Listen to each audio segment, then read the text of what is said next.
Alexandre. La tenim aquí. Bonjour. Bonjour, Dominique, ça va? A mi m'agradaria començar presentant-vos una miqueta aquests tres autors amb qui parlarem avui. L'Ariana Harwich va néixer a Buenos Aires el 1977. La seva obra ha estat traduïda a 15 idiomes, ha guanyat diversos premis de molt de prestigi i properament es rodarà l'adaptació cinematogràfica de la seva primera novel·la.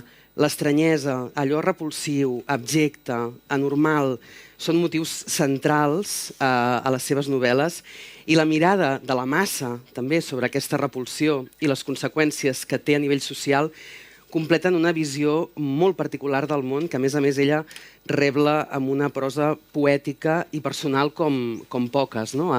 Crec que en una de les frases del llibre posava que recordava la Clarice Lispector.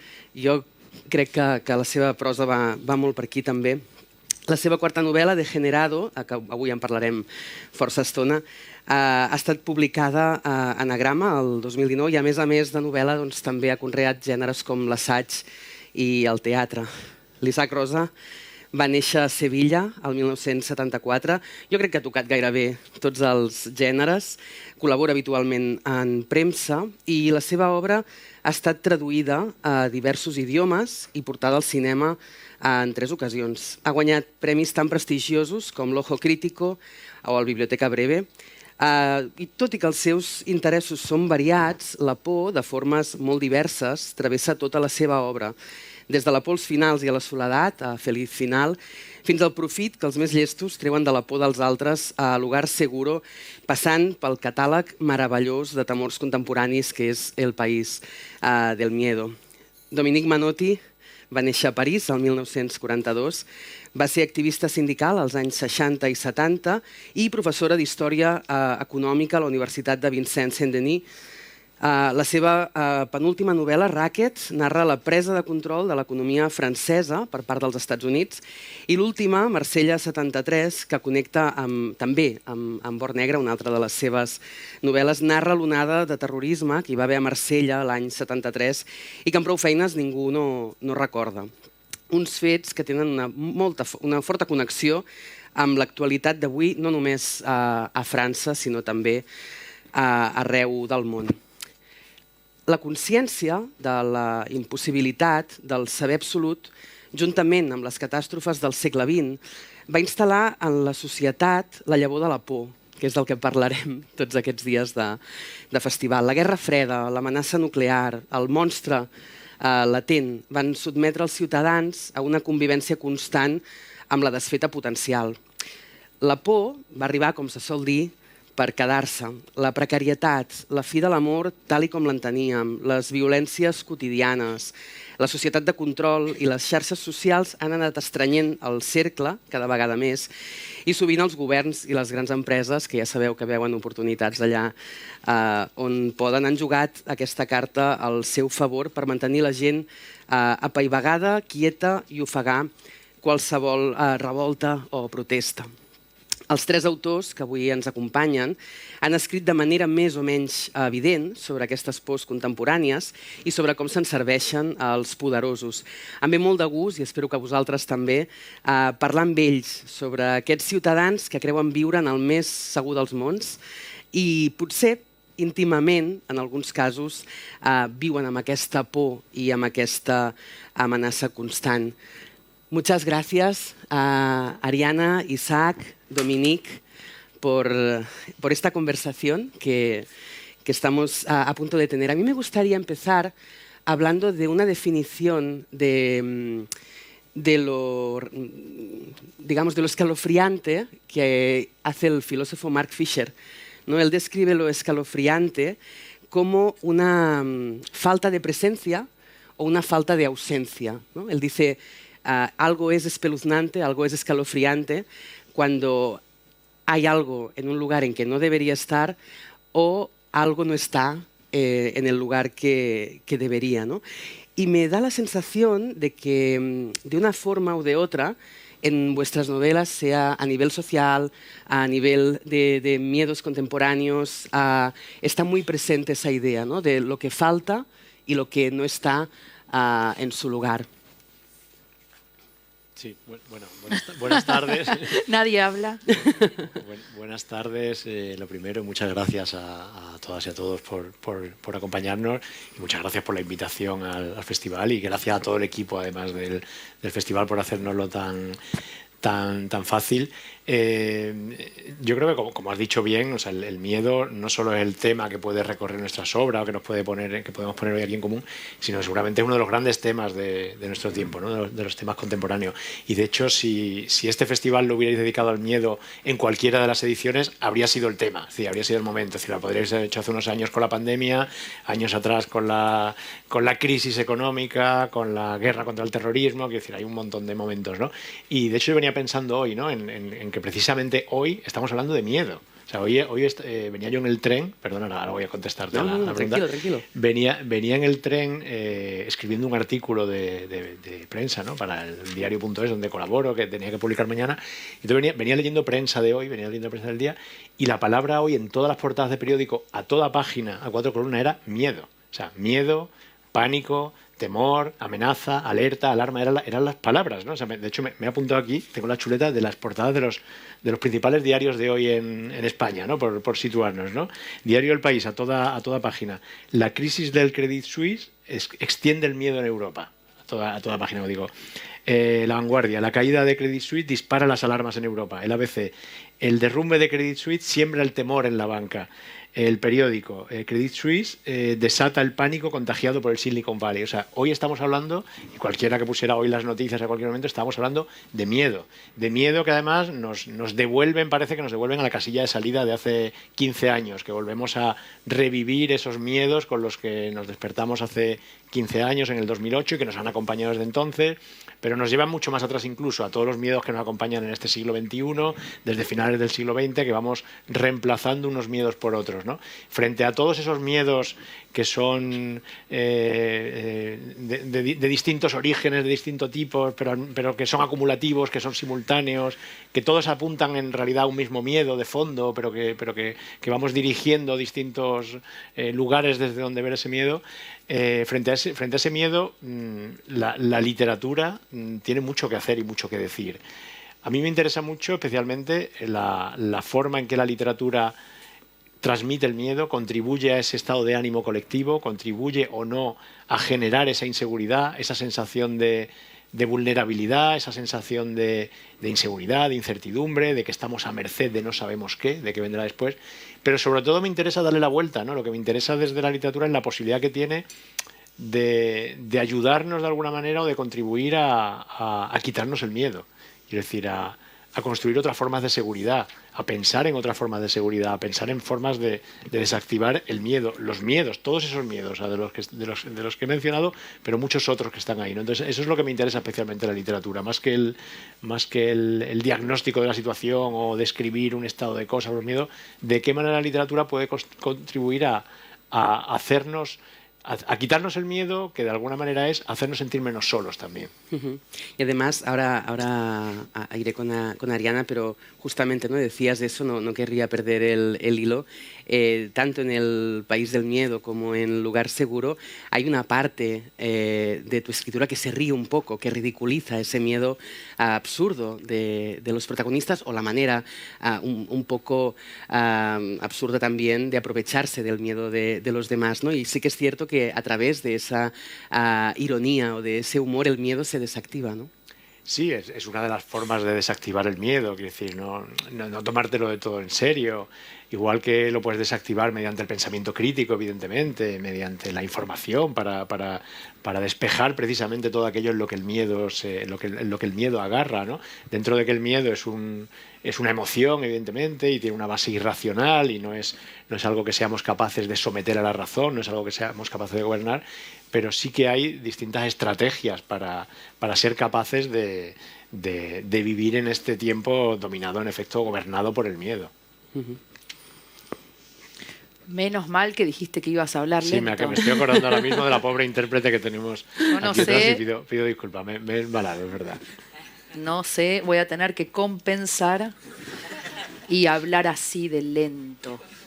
Bueno, siempre quedo mal como una persona irrespetuosa porque siempre agradecen todo y yo me olvido de agradecer.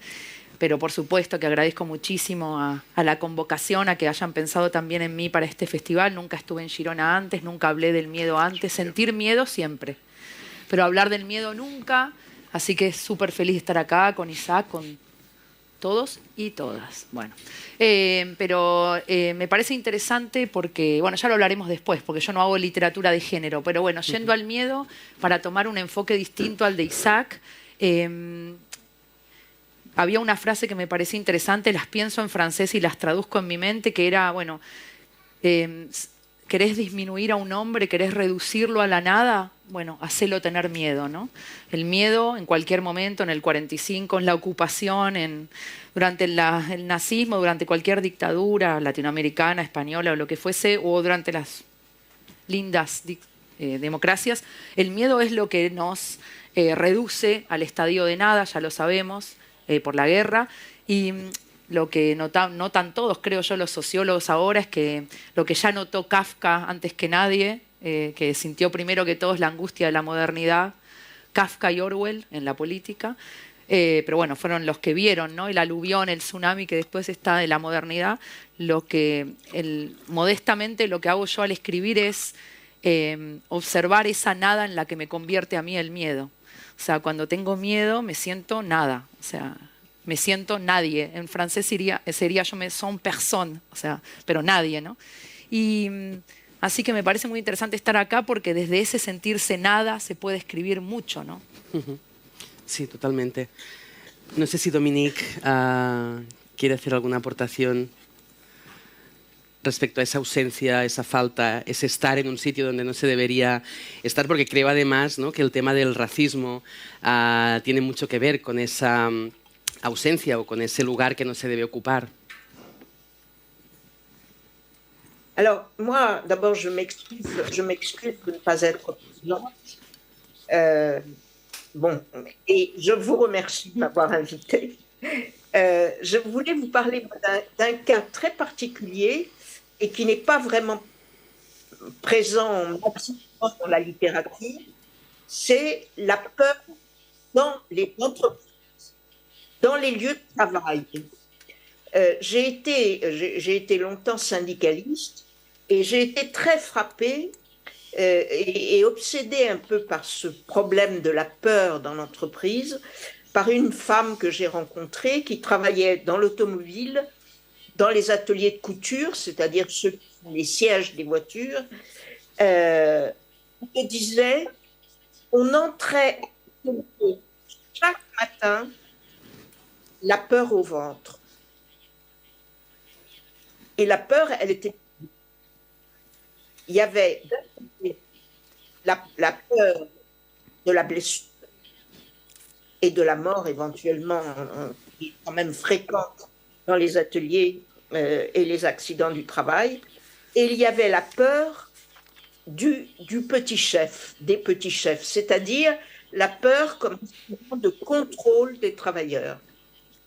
Et là, je voulais vous parler de quelque chose sur lequel je travaille pour un prochain roman. C'est une expérience qui s'est passée en France qui est absolument extraordinaire. C'est la transformation d'une très grande entreprise, France Télécom, qui était spécialisée dans l'Internet, le téléphone, très avancée sur le plan technologique, 120 000 travailleurs. Et en 2005, l'Europe a décidé qu'on ne pouvait pas laisser cette entreprise, qui était une entreprise d'État, un monopole d'État, qu'il fallait organiser la concurrence, donc privatiser l'entreprise. Et privatiser l'entreprise, c'était d'abord la croyance que le marché organise logiquement, rationnellement, la circulation des marchandises, mais c'était surtout introduire en bourse France Télécom. Introduire en bourse, ça veut dire avoir des actionnaires. Avoir des actionnaires, ça veut dire dégager des profits pour payer les actionnaires. Et France Télécom s'est trouvé dans la situation de trouver vite, très vite, tout de suite du fric, beaucoup d'argent, pour pouvoir entrer en bourse. Réaction à ce moment-là, on prend un nouveau directeur général, un nouveau PDG, et on lui demande de trouver de l'argent très vite. Comment il trouve de l'argent très vite? Il dit, on va licencier 25 000 personnes. On met dehors 25 000 ouvriers. Mais attention, 25 000 salariés. Donc, on aura moins de salaire à payer. Mais on ne peut pas le faire suivant les règles habituelles du licenciement parce qu'il y a des indemnités et c'est trop cher. Donc, et c'est exprimé directement par le directeur, on fait régner la terreur pour que les gens choisissent de partir. Et cette terreur, elle est institutionnalisée, exprimée ouvertement comme instrument de gestion, de management du personnel. C'est ça qui est vraiment très, très frappant, c'est-à-dire qu'elle n'est pas du tout dissimulée, elle est affichée pour obtenir son résultat. Et ça commence par la formation des cadres. 4000 cadres passent en formation pendant 10 jours et on leur explique comment faire régner la terreur sur leurs salariés.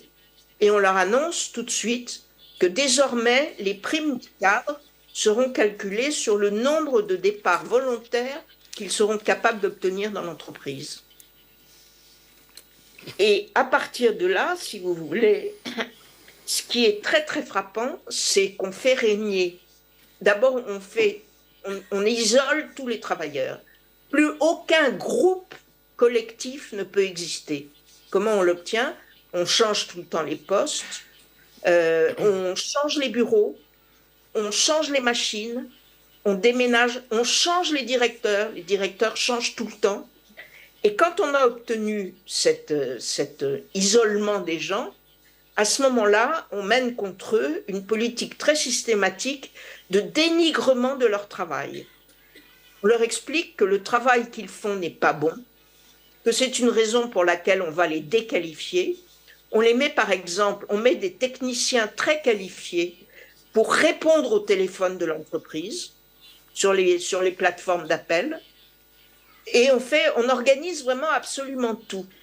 Et si vous voulez, dans un premier temps, après je développerai d'autres choses, mais dans un premier temps, ce qui est très très spectaculaire, c'est que ça marche.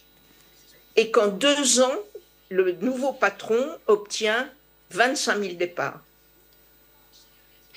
Voilà, donc la terreur comme instrument de management.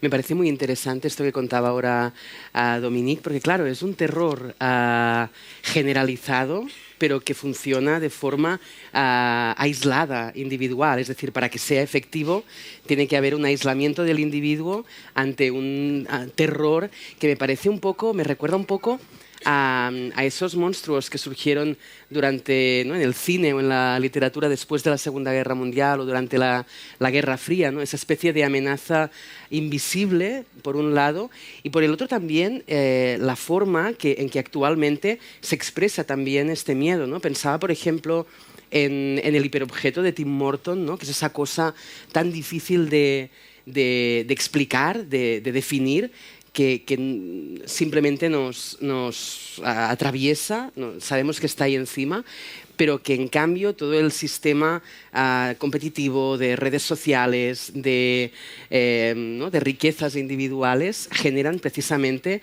ese aislamiento, ¿no? Con lo cual el éxito del sistema es exactamente una versión un poco más global de lo que cuenta Dominique sobre France Telecom. Sí, sí, fue catastrófico y después contará, bueno, la ola de suicidios también, ¿no? Y en otras empresas también. Sí, es como a la vieja usanza, ¿no? En ese sentido no hace falta renovar nada. Después, en algunos casos eran por lapidación, en otros por guillotina, pero siempre la idea es aislarse. En las dictaduras siempre es la idea de que alguien te está espiando, todos creemos que alguien nos espía, desatar la paranoia. Son más viejos que... No se renueva finalmente tanto el mecanismo, ¿no? Sí, yo creo que ha descrito muy bien, con un ejemplo muy concreto y muy evidente, lo que es el gobierno del miedo, lo que es el uso del miedo como una forma de dominación, que lo podemos ver seguramente en cualquier periodo histórico, es decir, que se ha usado el miedo históricamente para gobernar por parte de todo tipo de poderes políticos, de poderes religiosos, evidentemente, que han usado también el miedo, y en los últimos tiempos, como bien ha contado Dominique, por parte del poder económico. O sea, yo empezaba hablando de esos miedos de los que hoy estamos hablando y que nos hacen pensar en hace 15 años, y que esos miedos son la condición necesaria para que aceptemos determinadas cosas. O sea, solamente si estamos asustados, solo si tenemos miedo a que los bancos se caigan y perdamos dinero y perdamos el trabajo y perdamos nuestra casa y perdamos derechos sociales, que fue todo lo que vivimos hace 10, 12, 15 años, solo así aceptaremos determinadas medidas. Rescates bancarios, dinero público dedicado para la banca, reformas, recortes, es decir, solamente mediante el miedo. Y en el mundo del trabajo, como bien ha contado Dominique, y es un tema que me interesa además especialmente y del que he dedicado bastante tiempo y he escrito bastante, se ven especialmente bien, o sea, se transparenta prácticamente ese uso del miedo como una forma de dominación. Y digamos que para que ese miedo funcione, necesita en efecto de ese aislamiento del que hablabas tú, necesita que el trabajador esté solo, que el trabajador esté solo frente a la empresa, que el trabajador esté solo frente a los empresarios, que el trabajador sea el que tenga que, con su fuerza, negociar sus condiciones de trabajo, el que tenga que aceptar o rechazar determinadas circunstancias. Pero ese darnos cuenta de que es esa soledad del trabajador además en el mundo globalizado, que se siente solo, que se siente aislado, el darte cuenta de eso te da ya directamente cuál es la respuesta. Es decir, qué es lo que hay que hacer contra eso. O sea, cuál es la manera de quitarte el miedo en el mundo del trabajo, pero también en otros ámbitos. La forma de quitarte el miedo es dejar de estar solo. La forma de quitarnos el miedo es con los demás. La forma de quitar el miedo es sumando fuerzas, no enfrentándote tú solo, evidentemente, a la empresa. Pensaba también en la hiperconexión, ¿no? Porque como decías tú, Ariana, el miedo ha existido siempre, ¿no? Pero de repente pensaba, recientemente volví a leer el libro maravilloso de Georges Duby sobre los miedos del año 1000, ¿no? Sobre las supersticiones. Y claro, lo que venía a decir Duby era, en realidad, la gente no tenía noción del tiempo. Algunos religiosos utilizaron esas supersticiones para ejercer control sobre los ciudadanos, ¿no? Pero mayoritariamente no se extendió el miedo, no hubo una ola porque no sabían nada, no estaban conectados, ¿no? Y a mí me da la sensación que actualmente cualquier miedo es como una mecha que se enciende, ¿no? Con las redes sociales, con las noticias. Además, se manipula en el sentido de que de repente algo que nos puede dar miedo se tapa con otra cosa para que tengamos miedo de otra cosa y dirijamos la mirada hacia ahí, ¿no? Y entonces esa hiperconexión también hace que los miedos circulen de formas distintas, ¿no?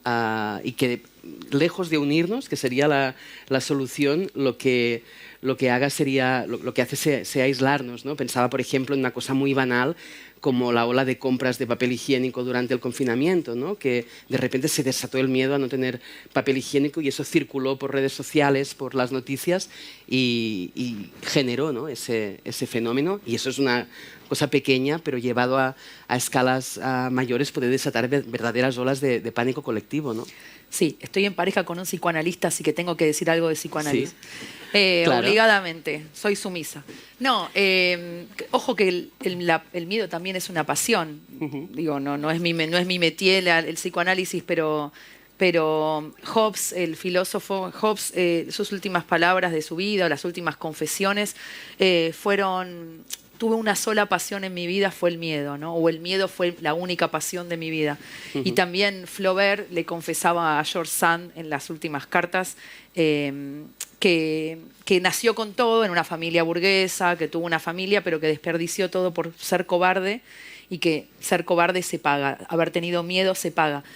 son access, son vías de pensamiento distinto, porque estamos hablando de lo social, lo económico, lo político, el COVID, el management del terror, pero también está la compensación, porque muchas veces cuando se tiene miedo, cuando no se es libre, se compensa, es más fácil, ¿no? Entonces digo que también el miedo es una pasión.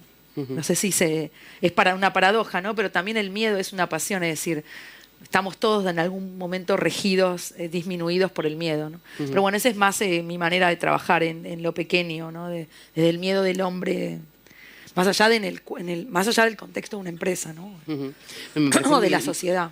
Muy interesante eso que dices, ¿no? Porque si entendemos la pasión como algo productivo, me gustaría saber, ¿no? ¿Crees que el miedo tiene algo de productivo en algún sentido, que genera alguna cosa que va más allá de la propia sensación de... Sí, toda la obra de Kafka generó. Claro. No, sí.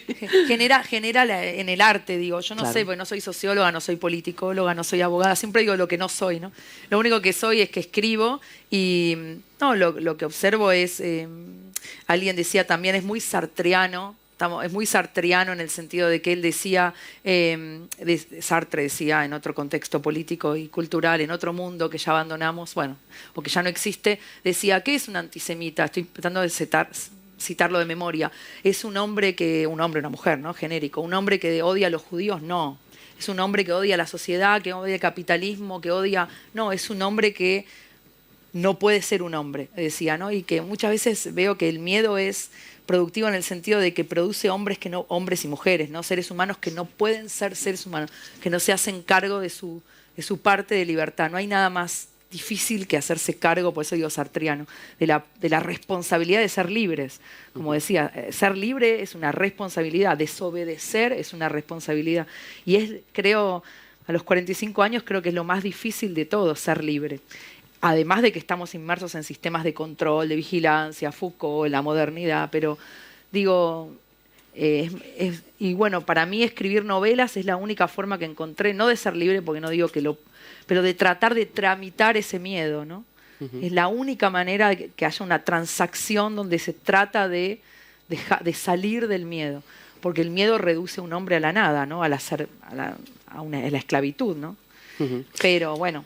Precisamente ahora que hablabas de antisemitismo y volviendo un poco a Marsella a 73 de Dominique Manot, y yo pensando en todo eso, también me venía a la cabeza una de las ideas, no es una idea que sea demasiado original, pero es una de las que expresa Jason Stanley en Facha, ¿no?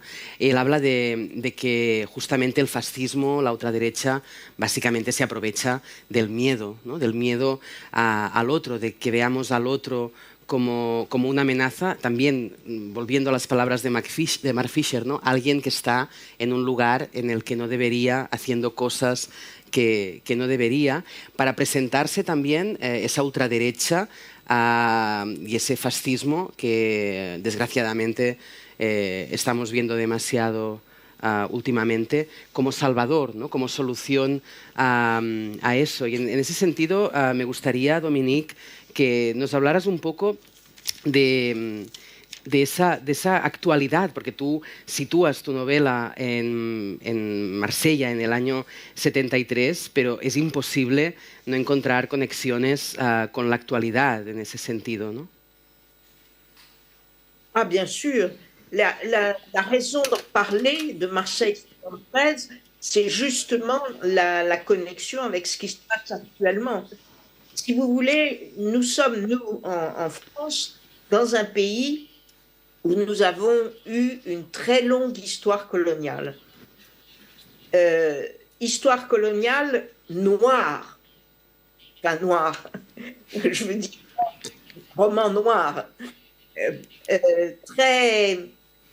Qui nous a profondément marqués, y compris les Français de métropole. Or, à partir du moment où on a perdu l'empire colonial, et évidemment le traumatisme le plus important a été la guerre d'Algérie, on s'est retrouvé en France dans le déni total.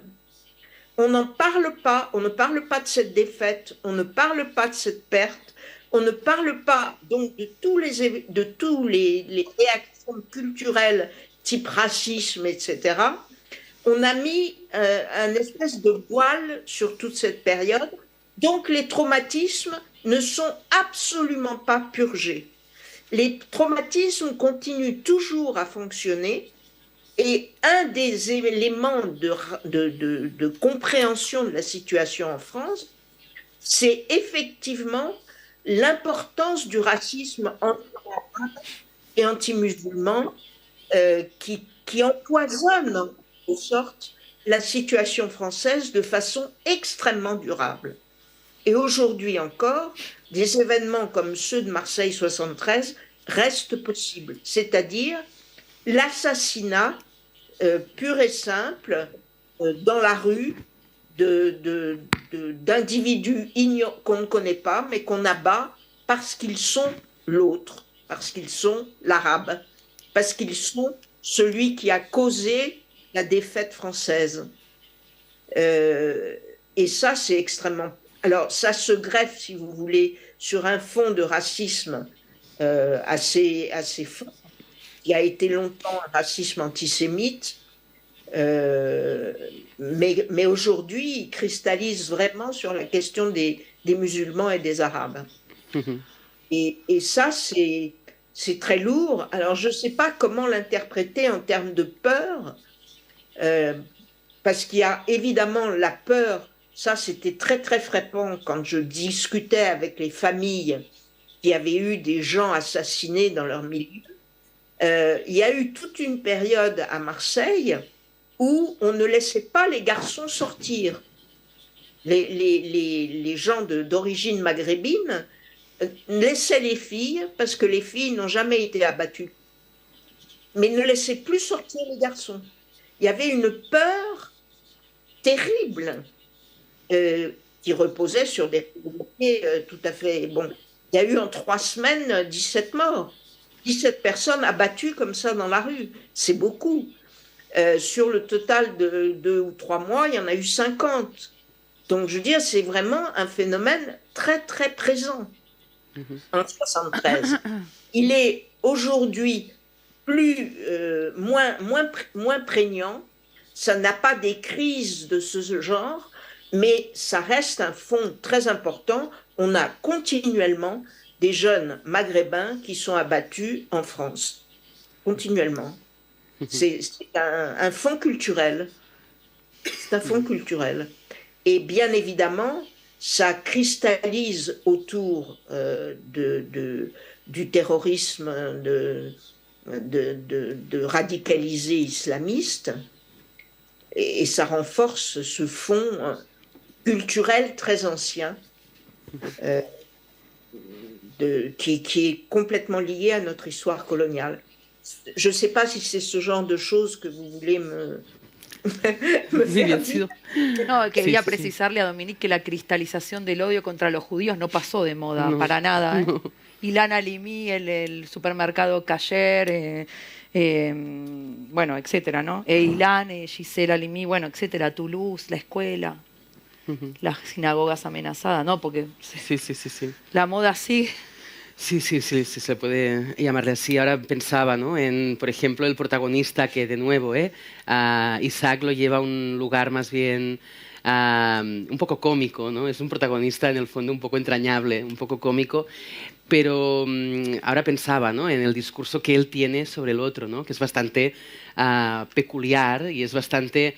no sé si la palabra le encajaría, ¿no? Pero tiene un discurso un poco cuñado respecto al otro, ¿no? Respecto a, no, yo no soy racista, pero, ¿no? Este pero, y me gustaría que nos hablaras también de este miedo, porque creo que los miedos de Carlos abarcan distintas cosas, ¿no?, respecto al otro, desde la precariedad, ¿no?, desde que alguien se quede un trabajo que es supuestamente para él, hasta la violencia de la que hablábamos hace un rato. Sí, yo creo que tiene que ver con la necesidad que tenemos de encontrar el objeto de nuestro miedo. O sea, tenemos un miedo indefinido, un miedo casi innombrable, un miedo casi cósmico, ¿no?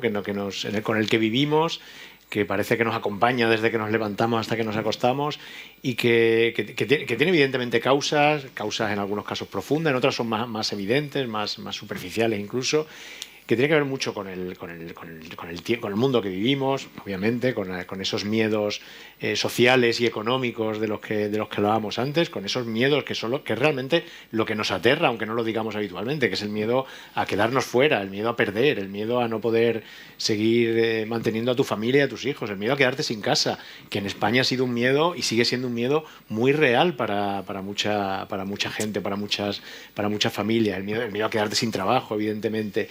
Y con todos esos miedos lo que hacemos es que desviamos, digamos, y acabamos colocando nuestro miedo en aquello que realmente no es lo que nos asusta, pero es lo que parece más fácil de señalar o más fácil de nombrar. Entre otros, pues a todos los extraños, a todo eso que siempre se ha llamado las clases peligrosas, ¿no? Es decir, todos los que suelen ser los pobres en general, es decir, que ahí incluimos los inmigrantes, los marginados de toda condición, los diferentes, y en general, como digo, la población pobre. Y contra ellos dirigimos nuestro miedo, nuestra desconfianza, nuestro recelo, pero también nuestra violencia, porque nuestras formas de quitarnos el miedo y de sentirnos más seguros muchas veces generan violencia también, provocan violencia y acaban generando más miedo. O sea, acaba siendo ese miedo que por quitarte el miedo provocas más miedo en el entorno. Entonces, al final lo que vemos es que y a eso contribuyen mucho, evidentemente, pues todos los voceros del miedo, todos los portavoces del miedo, porque tú hablabas antes de lo que el miedo provoca o produce, ¿no? De qué es lo que produce el miedo. El miedo, entre otras cosas, lo que produce es beneficio, lo que produce es dinero. O sea, Dominique hablaba antes del terror usado como una forma de conseguir mejores resultados económicos. El miedo provoca grandes beneficios. Es decir, incluso hay una gran industria del miedo, una gran industria de la seguridad construida en torno al miedo y que necesita, como digo, de todos esos relatos, de todos esos discursos, de todos esos portavoces del miedo que diariamente nos asusten con mensajes amenazantes que, como digo, desvían nuestro miedo hacia aquello que no es el problema realmente, ¿no? Hacia aquello que no es a lo que deberíamos temer, ¿no? Y yo recuerdo que hace años, nos hemos pasado muchos años, o todavía hoy en España hay un miedo. Supongo que en Francia es diferente, a lo mejor a ti no te llega o a Dominique, pero en España hay una obsesión en los últimos tiempos que es un miedo al ocupa, un miedo a que tú te vayas de tu casa y entre alguien, ¿no? Un miedo a que salgas un momento y entre alguien y se quede con tu casa, un miedo a que te echen de tu casa, ¿no? Y sin embargo, frente a ese miedo del que se habla a diario en los medios de comunicación, que se sostiene además con toda esa industria de la seguridad que te ofrece colocar una alarma en tu casa, que te ofrece protección, quien realmente ha sido un problema durante estos años, quien te ha echado de tu casa, quien ha echado a más gente, han sido los bancos, no han sido los ocupas.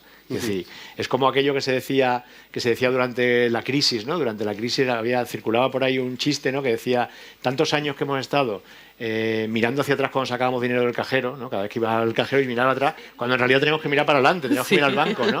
Pues nos hemos pasado todos estos años temiendo a los ocupas que nos iban a echar de casa, mientras el banco nos estaba echando de casa. Y como eso, hay una serie de miedos, como digo, que tienen un fondo social y económico, pero lo desviamos hacia miedos que tienen que ver con la seguridad ciudadana, claro, ¿no? Que son mucho más fáciles de señalar, son mucho más fáciles de temer incluso, pero también son mucho más fáciles para el poder ofrecernos soluciones simples para problemas complejos, ofrecernos soluciones que implican muchas veces más inseguridad y más violencia, porque implican una serie de medidas policiales que generan también más inseguridad, implican un urbanismo también, una forma de construir las ciudades, una forma de vivir las ciudades que genera también más inseguridad y más miedo, porque al final el Estado, digamos que ha dimitido de sus responsabilidades para protegernos de esos miedos económicos y sociales que son los que tenemos, y a cambio pues nos ofrece protección contra otros miedos que son mucho más fáciles, como digo, de señalar, ¿no? Pero hablabas antes, mencionabas el libro de Jason Stanley, ¿no? El de cómo funciona el fascismo, ¿no? Que aquí lo llamamos facha, que lo conozco bien porque le hice el prólogo en la edición española. Exacto. Y el libro de Stanley lo que tiene de interesante es que no solo hace un diagnóstico fantástico de cuáles son las raíces y las bases del miedo y del ascenso de la ultraderecha y del ascenso de los nuevos fascismos. No solamente es un libro que sirve como advertencia y que te está precisamente preparando para escenarios venideros, sino que es un libro que además contiene la respuesta, el antídoto, la solución. Total. O sea, frente a aquello en lo que anida, en lo que se hace fuerte en la ultraderecha, que es la soledad, que es el miedo, que es el rencor, que es esa desconfianza hacia los demás de la que hablábamos antes, que es la desigualdad, que es en la que se hace fuerte la ultraderecha. Contra eso es lo que propone, es algo que ya está inventado. O sea, yo siempre digo que si tuviéramos que inventarlo hoy, si cogiéramos un grupo de sabios y los encerráramos durante un fin de semana en una masía y decir, no salgáis de aquí hasta que no inventéis una forma de organización de la gente para que defienda sus derechos y se defiendan colectivamente, acabarían saliendo después de 3 días y dirían, ya lo tenemos, el sindicato. Es esto, ¿no? Jason Stanley propone frente a la ultraderecha, frente al fascismo, frente al miedo, frente al resentimiento, la desigualdad, propone el sindicato. El sindicato de trabajadores, el sindicato de inquilinos, el sindicato de todas aquellas formas en las que necesitamos organizarnos y estar juntos, quiero decir, y quitarnos ese miedo que es el que surge en las situaciones en las que estamos solos, en las que nos sentimos solos, ¿no?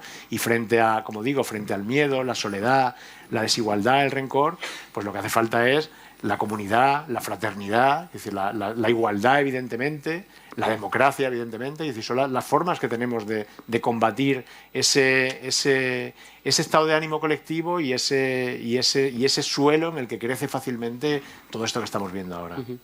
Claro, es que precisamente un poco el hilo conductor de esta charla nos engañan, ¿no? Nos engañan desde ese miedo y pensaba, ¿no? Tanto en todo esto que tú decías ahora, como por ejemplo en esa especie de redes subterráneas de las que habla Dominique, ¿no? En Oro Negro, sobre todo esa conexión francesa, la French Connection, ¿no? La mafia, los traficantes, la policía, ¿no? Todos tejiendo sus hilos y luego en la superficie mostrando una cosa distinta, mostrando protección, y ante eso, ¿no? Los ciudadanos intentando creer lo que nos va mejor en función de lo que tememos o de lo que necesitamos o incluso de lo que aspiramos, ¿no? Porque a veces también existe ese miedo a no realizarse, que es una cosa muy capitalista, ¿no? La aspiración. ¿Por qué la gente vota gente horrible, ¿no? Como Trump, como Bolsonaro? Porque en el fondo quieren llegar a ser lo que ellos, ¿no? Quieren vestir sus trajes, quieren tener todas esas mujeres alrededor, ¿no? Con lo cual en realidad hay algo de aspiracional terrible en eso y del miedo de no conseguir ese objetivo, ¿no? Sí, bueno, ¿no? No, pero no voy a... Es como luchar contra el viento Ya, en realidad, ya. no podré. Pero no, me parece que es interesante el enfoque de...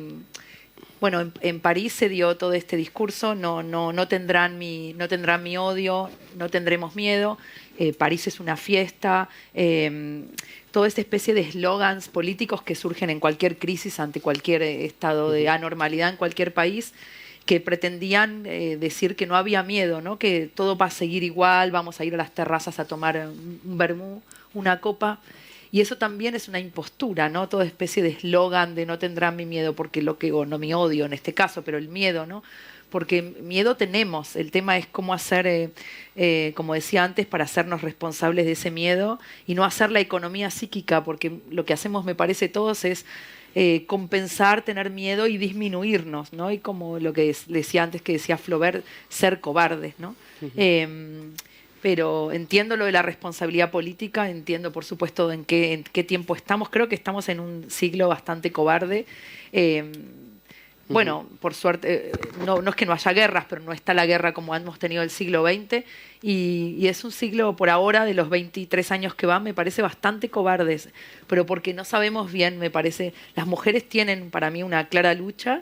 La visibilidad, el feminismo, bueno, la lucha por el aborto legal, gratuito, etcétera, en muchos países en que no está permitido, pero veo que los hombres sí que están como entre la violencia y el desconcierto un poco como cobardes, es decir, que sí veo que es un poco el siglo del miedo, paradójicamente, porque no es por ahora el siglo con mayor guerra, hay guerra, por supuesto.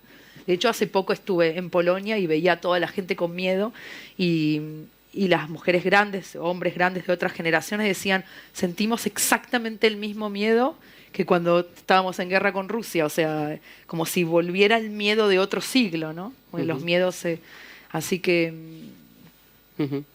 Pensaba también que, por ejemplo, estamos hablando todo el rato de política, pero pensaba en uno de tus personajes en la trilogía de La Pasión, que precisamente es, no sé si temida, pero sí mirada con recelo, porque justamente a ella no es que le horrorice, pero no está cómoda con la idea de la maternidad, ¿no? Es algo abyecto, es algo raro, ¿no? Odiar a un hijo. Y es curioso cómo el resto de la sociedad reacciona ante eso, ¿no? Porque es como si aflorara alguna cosa que puede romper el orden de repente, ¿no? Sí, me parece muy interesante. Sí, no odia a su hijo, ¿no? Porque es mucho más ambiguo, por suerte, pero en la clínica, en la maternidad, en el sanatorio en Francia, en París, donde tuve, a mis hijos, pero puntualmente a uno, fui tomando notas. No es muy original, pero me pareció interesante tomar notas de todos los, como una especie de diario íntimo ahí todavía en esos días luego de parir, que las mujeres, algunas nos quedamos o se quedan, y pensaba, una de las notas que había tomado era el terror, el miedo con la que algunas mujeres, me incluyo, paren vida teniendo miedo a morir o a parir a alguien muerto, ¿no? Entonces ahí hay una condensación de terror, que es paradójico, ¿no? Dando la vida, el terror a que ese niño nazca muerto o morir uno, ¿no? Entonces tomé todo tipo de notas que también son políticas, ¿no? Sin tener que hablar de terrorismo, de dictaduras, pero que es absolutamente política. La maternidad es por excelencia un estado político. Yo me di cuenta teniendo hijos, dije, ay, estoy en un comité político, soy madre, estoy militando, no en el PC o en la derecha, sino... La maternidad lo hablaba antes con Camille Kouchner, eminentemente política. El que estuvo en algún tribunal de justicia de cualquier país sabe que a las mujeres, no por victimizar, porque odio esa posición, pero hay dos maneras de volverlas locas de terror. Una, obligándolas a tener hijos, porque me imagino el terror de tener que tener un hijo obligada, que existe hoy y sigue existiendo, y otra, sacándole al hijo, ¿no? Es decir, dos maneras de controlarla y de tenerla aterrorizada. Sacarle un hijo a una mujer, en general, ¿no? Hay mujeres que odian a los hijos, pero en general los aman, y la vas a volver loca de terror. Y obligarla a tener un hijo y también es una forma de locura y de terror. Así que sí, mis observaciones son más del miedo político, pero en lo doméstico, en lo pequeño, ¿no? Como que quizás él es Diego Rivera y yo soy Frida Kahlo, ¿no? Es más pequeño. No es un insulto, ¿eh? No. Comunista, además. Pero sí que vivo en Francia hace 15 años, pero obviamente soy argentina, en el acento también es una... Y observo todo este tipo de cosas con la maternidad. Se podría hacer, hay de hecho tantos libros de la historia del control de las mujeres por la maternidad y del miedo. Y estuve en tribunales de justicia en Francia y veía que podían conseguir lo que querían de una mujer con miedo, ¿no? De un hombre también, pero en el caso de la maternidad. Así que, y eso fue toda una lucha mía que lo plasmé en los libros, ¿no? La lucha más importante de mi vida fue contra el miedo. En este caso, que te saquen un hijo, ¿no? En otros puede ser otro tipo de miedo, una enfermedad o que te secuestren, pero... Y la paradoja es que escribir sin miedo es imposible, pero escribir solo con miedo es imposible. Porque tu frase va a estar gobernada por el terror y por eso vas a escribir mal. Vas a edulcorar, vas a censurar, vas a entrar en el estadio o la peste de la demagogia. Pero escribir sin miedo para mí es imposible. En el caso de ficción hablo, porque escribir sin miedo equivale a no tener justamente ese pudor, ese asco de sí, es necesario un poco de ese temor. Bueno, y ahí está lo interesante de escribir, ¿no? Ahora pensaba que justamente en Degenerado tú haces hablar durante, claro. Anagrama, no sé ni cómo lo publicó.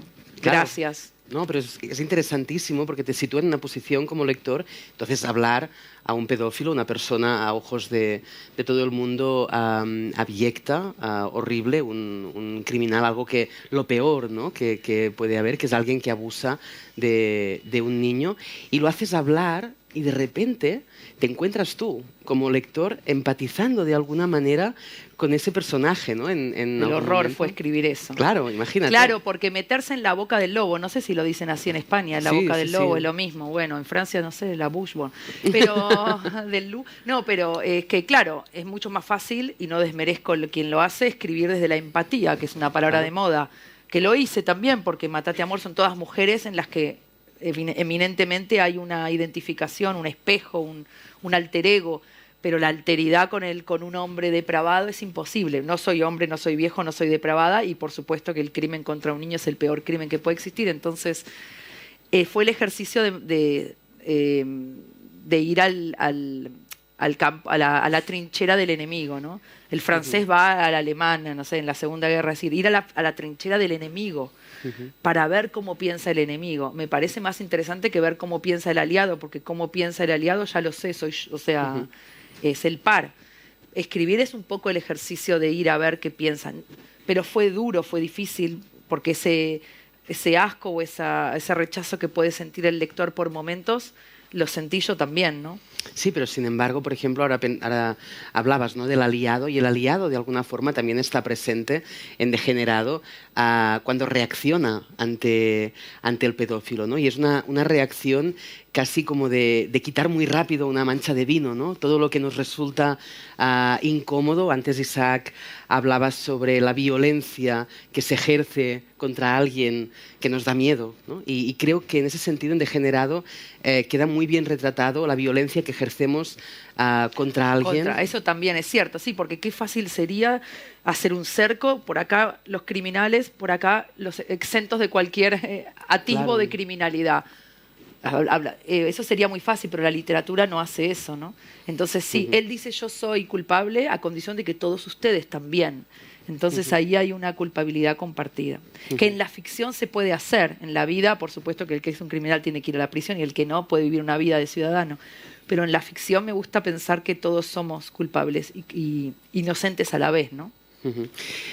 Parece mentira, me dicen que tenemos que ir terminando nosotros. A mí se me ha pasado volando. No sé si algú del públic vol aprofitar per compartir alguna cosa, per fer alguna pregunta. J'aurais voulu dire un mot. D'accord. J'aurais voulu dire un mot aussi. Je peux? Oui, Non, oui, non. bien sûr. Dans le début de ce que j'ai raconté, je me suis arrêtée au moment où la politique, moi ce qui me fascine, c'est les jeux de pouvoir, clairement, c'est les jeux de pouvoir. Je suis fascinée par l'utilisation de la terreur de façon explicite et sans complexe, comme instrument de gouvernement, dans un pays dit démocratique. Et là où, si vous voulez, ça devient très, très passionnant dans de cette crise, c'est que ça s'est traduit par une vague de suicides. Il y en a eu 39, et des suicides absolument extraordinaires. Par exemple, une femme a sauté par la fenêtre de son bureau et est allée s'écraser 10 étages en dessous. Et puis, il n'y avait pas de réaction. Les syndicats ne savaient pas comment s'y prendre. Il a fallu que ce soit le comité hygiène et sécurité qui aille faire des enquêtes très très précises auprès de toutes les familles qui avaient eu des morts. Et ce qui a été très intéressant, si vous voulez, c'est que le patron a refusé totalement d'écouter. Il a même dit, si vous voulez, quand on lui amenait les preuves de ces suicides sur des conditions de travail, il a même dit non, c'est pas les conditions de travail, c'est une mode. Il y a une mode à France Télécom, c'est la mode du suicide. Il y a eu à peu près 20% des travailleurs qui se sont trouvés dans des arrêts pour stress intense, ce qui est absolument énorme et jamais vu dans une entreprise. Et il y a eu le moment où on a réussi à basculer. C'est le moment où le comité hygiène et sécurité est arrivé à intenter un procès contre le patron pour harcèlement institutionnel et mise en danger de la vie d'autrui. Bon, donc ça s'est fini par un procès où finalement le patron a été condamné, ce qui est très très intéressant. Mais juste en conclusion, après ce procès et cette condamnation, dans la réorganisation du Code du travail par Macron, on a supprimé les comités hygiène et sécurité. C'est-à-dire qu'on a supprimé le dernier instrument qui existait au sein du collectif pour que les travailleurs se saisissent de cette politique de la terreur et soient sans défense face à la politique de la terreur. Ce qui est vraiment, je le répète, on est dans un pays démocratique. Donc c'est ce rapport, moi, du pouvoir et de la terreur qui m'intéresse. Et d'ailleurs, bon, quand on avait demandé un texte pour pour Meaux, j'avais cité Machiavel. C'est exactement la théorisation de Machiavel. On n'a, de ce point de vue-là, absolument pas changé. Mais ce qui est très rare, c'est de voir un patron qui l'utilise de façon totalement décomplexée, affichée. Il affiche sa politique comme un instrument de terreur supplémentaire, si vous voulez. Il ne fait pas le coup en douce, il affiche. Il dit, moi, je veux liquider 22 000 personnes. Voilà. Donc c'était cet aspect-là sur lequel je travaille à l'heure actuelle pour le prochain roman. Me hace pensar en lo que decía antes Isaac, ¿no? La literatura puede mitigar o puede hacer que tengamos menos miedo, mirar a lo abyecto, a lo degenerado, a lo cruel.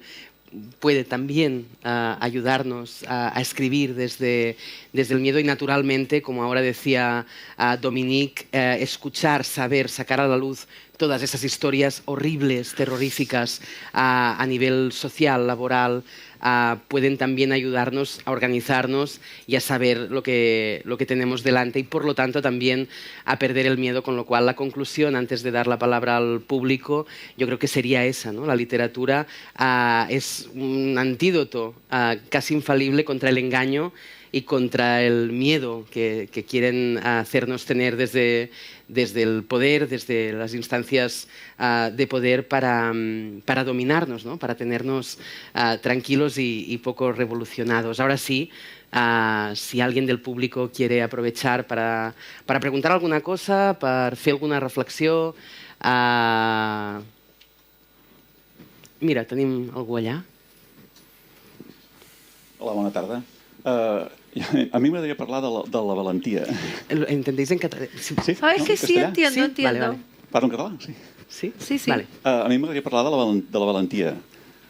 Quan hi havia tota la qüestió, quan el conflicte, diguéssim, entre Catalunya i Espanya estava a un punt més alt, el Julian Assange va dir que el que passés amb Catalunya determinaria què passaria amb el món.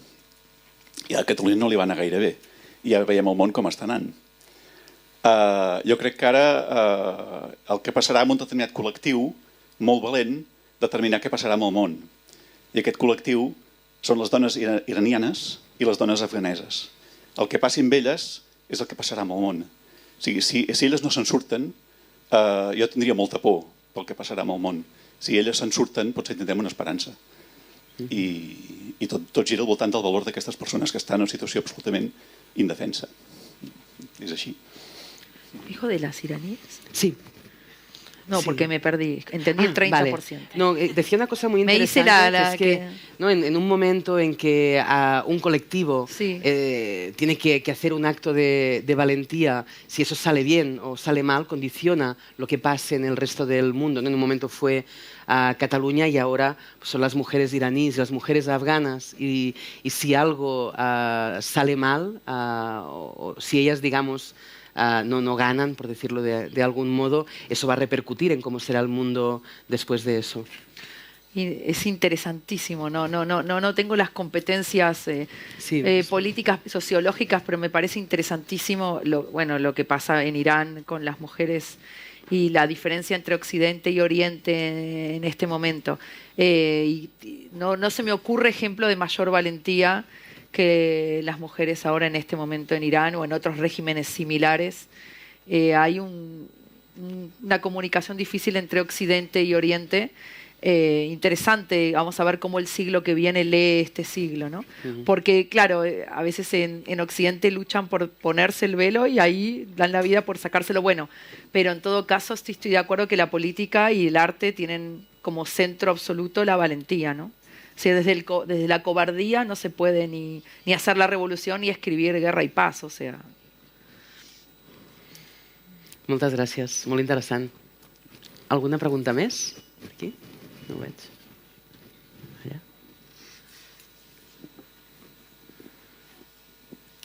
Hola, hemos hablado antes, bueno, habéis hablado de cómo la ultraderecha instrumentaliza el miedo para generar pues unas consecuencias en el electorado y tal. Y mi pregunta es si para prevenirnos de esa ultraderecha la izquierda sería lícito que también instrumentalizara el miedo a la ultraderecha, o si existen límites éticos para trabajar con el miedo. Déu-n'hi-do, ¿eh?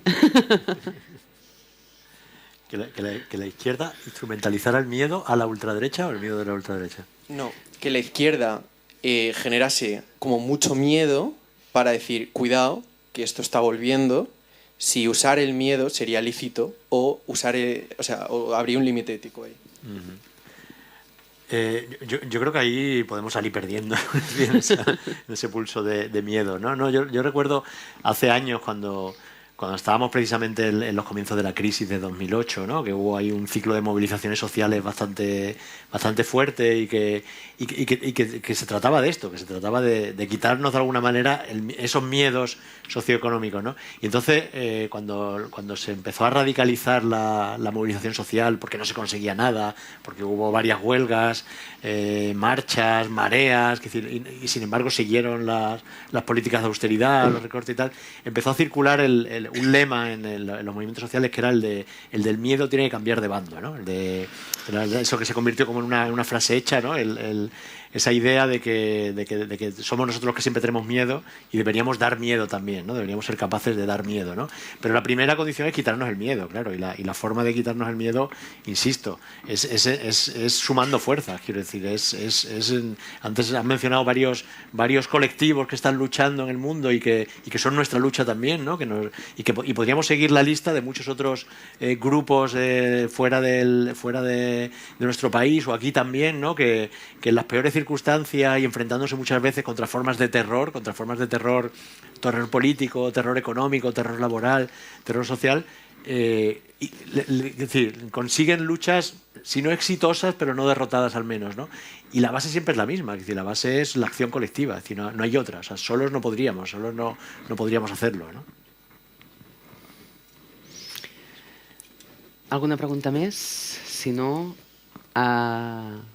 acabarem ja, que em sembla que anem una miqueta tard. Moltíssimes gràcies per haver vingut. Muchas gracias. Qué miedo. Ariana, qué miedo, ¿verdad?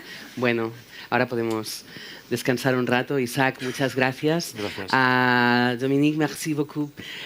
Moltes gràcies també a vosaltres per haver vingut. Espero que la xerrada us hagi resultat interessant. Jo m'he quedat amb un munt de preguntes per fer, perquè realment el tema dona per molt.